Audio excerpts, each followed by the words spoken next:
Mr. Murray, the United States government views the war in Vietnam as a means of checking communism before it spreads. Does the Australian government view it the same way?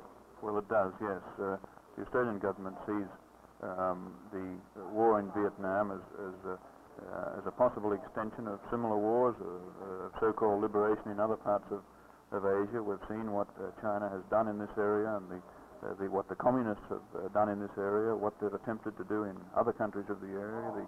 The bandits in Malaya since the war, the communist increase which had developed in Indonesia since the war, the communist increase in subversive activities in many other countries of the area. So the Australian government certainly sees it.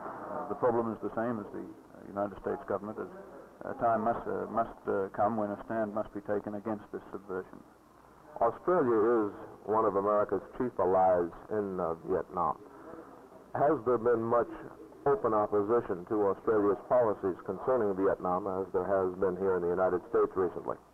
There was a lot of the student demonstration type of opposition last year, particularly during our national election campaign, which ran for about 2 months before the end of November last year, when many of the national leaders, particularly on the government side, which of course supported a stand in Vietnam and having troops in Vietnam, the students broke up many of these meetings. How does the Australian government view a possible settlement of the war? Well, the government would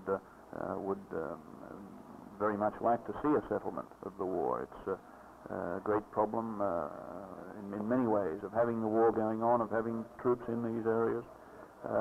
So the government is looking for every opportunity to find a settlement.